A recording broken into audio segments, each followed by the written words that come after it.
Selamat berjumpa kembali Bapak Ibu, saudari-saudara umat beriman terkasih dalam Tuhan. Salam sehat berlimpah berkat. Hari Rabu tanggal 23 April 2025 dalam oktav Paskah. Saya Magus Cesar mengajak saudari-saudara merenungkan kutipan Injil Lukas bab 24 ayat 13 sampai 35. Kita mendengarkan sabda Tuhan dalam nama Bapa dan Putra dan Roh Kudus. Amin. Pada hari Sabat sesudah Yesus dimakamkan, dua orang dari murid-murid Yesus pergi ke sebuah kampung bernama Emmaus yang terletak kira-kira 7 mil jauhnya dari Yerusalem. Dan mereka bercakap-cakap tentang segala sesuatu yang telah terjadi. Ketika mereka sedang bercakap-cakap dan bertukar pikiran, datanglah Yesus sendiri mendekati mereka, lalu berjalan bersama-sama dengan mereka. Tetapi ada sesuatu yang menghalangi mata mereka, sehingga mereka tidak dapat mengenali Dia. Yesus berkata kepada mereka, "Apakah yang kamu percakapkan sementara kamu berjalan?" Maka berhentilah mereka dengan muka muram. Seorang dari mereka, namanya Kleopas, menjawabnya, "Adakah engkau satu-satunya orang asing di Yerusalem yang tidak tahu apa yang terjadi di situ pada hari-hari belakangan ini?" Katanya kepada mereka, "Apakah itu?"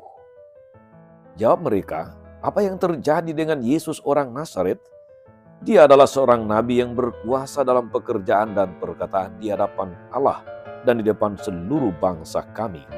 Tetapi imam-imam kepala dan pemimpin-pemimpin kami telah menyerahkan Dia untuk dihukum mati. Dan mereka telah menyalibkannya, padahal kami dahulu mengharapkan bahwa Dialah yang datang untuk membebaskan bangsa Israel. Tetapi sementara itu, lewat 3 hari sejak semuanya itu terjadi. Dan beberapa perempuan dari kalangan kami telah mengejutkan kami. Pagi-pagi buta mereka telah pergi ke kubur dan tidak menemukan mayatnya. Lalu mereka datang dengan berita bahwa telah kelihatan kepada mereka malaikat-malaikat yang mengatakan bahwa Yesus hidup. Dan beberapa teman kami telah pergi ke kubur itu dan mendapati bahwa memang benar yang dikatakan perempuan-perempuan itu, tetapi Yesus sendiri tidak mereka lihat. Lalu Ia berkata kepada mereka, "Hai kamu orang bodoh, betapa lambannya hatimu, sehingga kamu tidak percaya akan segala sesuatu yang telah dikatakan para nabi.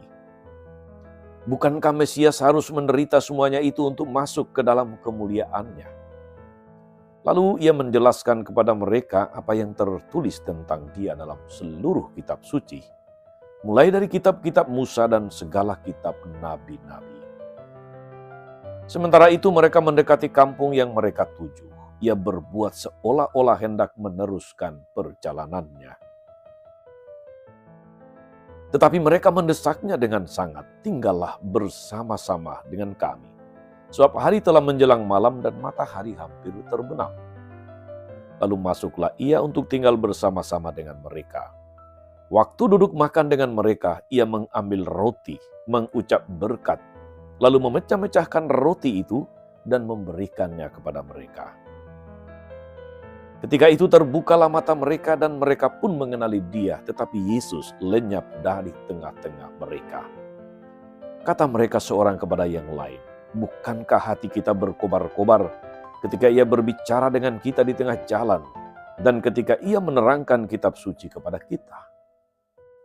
Lalu bangunlah mereka dan langsung kembali ke Yerusalem. Di situ mereka mendapati ke-11 murid.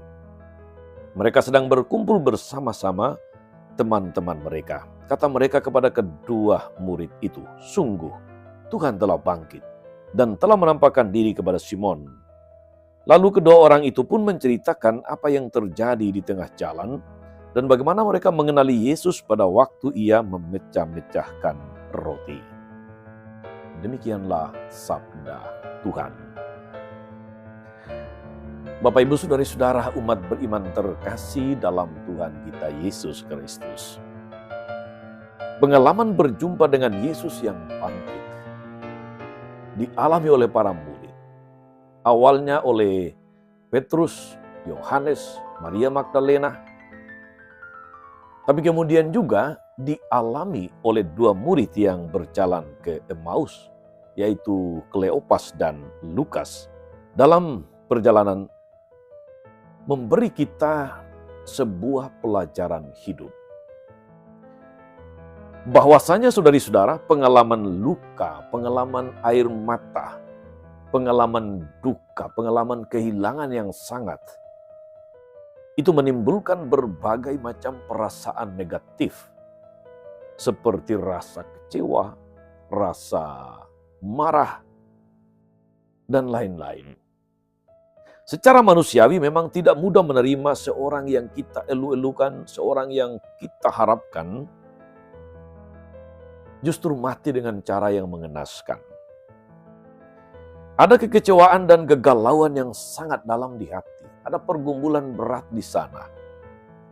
Namun, larut dalam perasaan-perasaan negatif seperti itu kerap membuat kita tidak menyadari kehadiran nyata Allah di dalam hidup kita. Segala sesuatu menjadi tidak jelas, nampak gelap.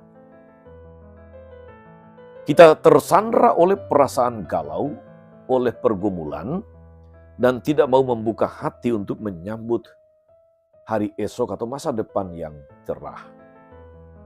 Saudari-saudara, umat beriman yang diberkati Tuhan, dua murid yang pulang ke Emmaus larut dalam perasaan kecewa. Sehingga mereka tidak menyadari ada Tuhan yang menyertai mereka, berjalan bersama, bercakap-cakap dengan mereka. Yesus hadir berjalan bersama dengan mereka. Ia membiarkan mereka menumpahkan seluruh isi hati, seluruh katakanlah unek-unek mereka, seluruh pergumulan mereka. Tetapi satu hal menjadi sangat penting untuk kita. Dia tidak hanya membiarkan mereka menumpahkan seluruh isi hati, seluruh pergumulan mereka tentang Yesus yang mati di kayu salib, dan bahkan jenazahnya tidak ditemukan lagi di kubur. Tetapi dia menerangi pengalaman mereka dengan kitab suci dan meneguhkan mereka dengan memecah-mecahkan roti. Atau boleh saya katakan, meneguhkan mereka dengan ekaristi, dengan perjamuan.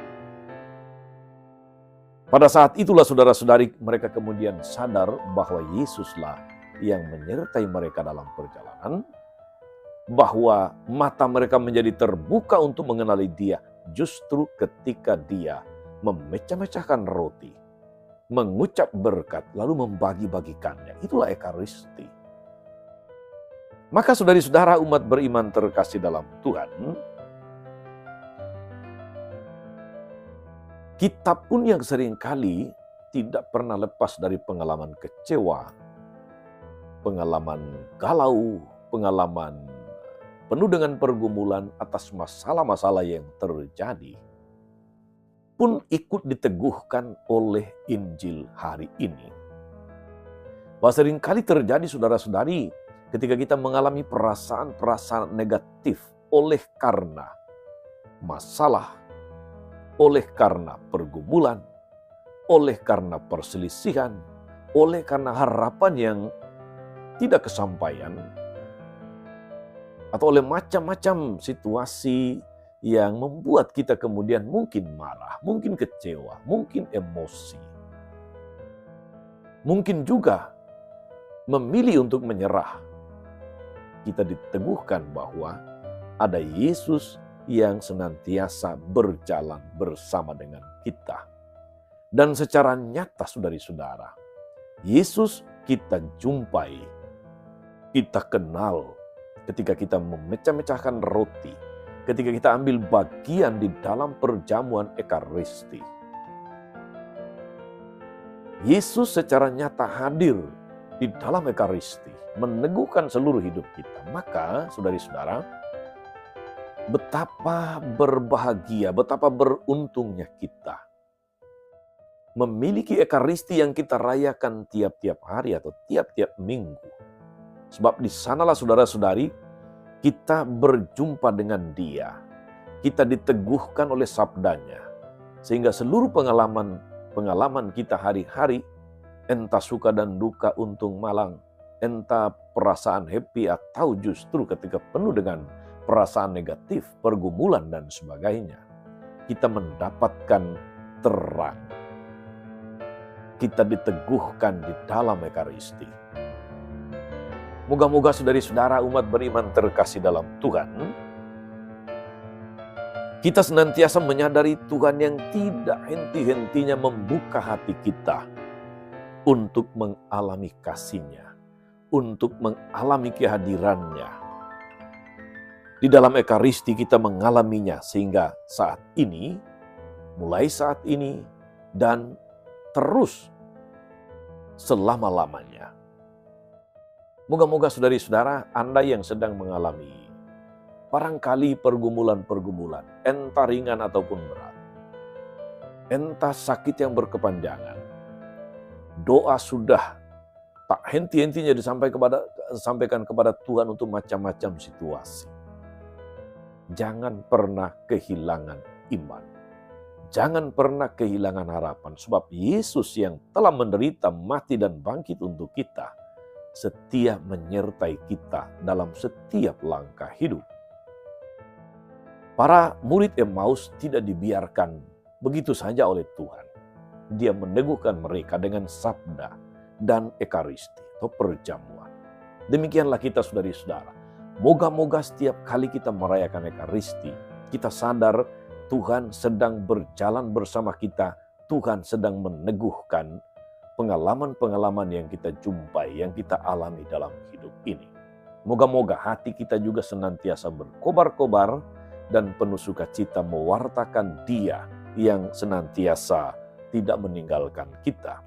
Dia yang selalu berjalan bersama kita.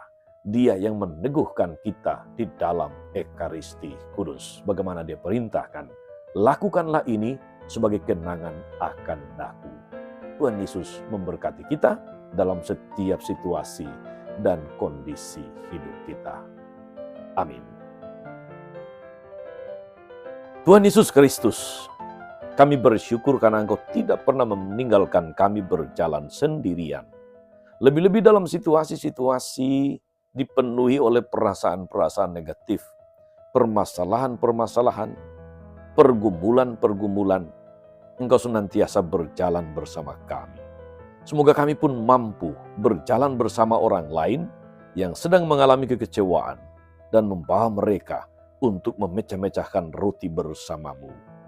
Terpujilah Engkau Tuhan sepanjang segala masa. Amin.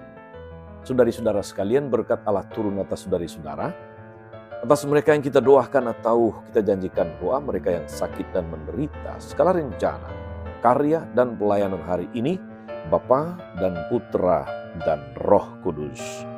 Amin. Tetap sehat, teruslah menjadi berkat. Jangan lupa like, subscribe, nyalakan lonceng notifikasinya. Salam 52, Tuhan memberkati.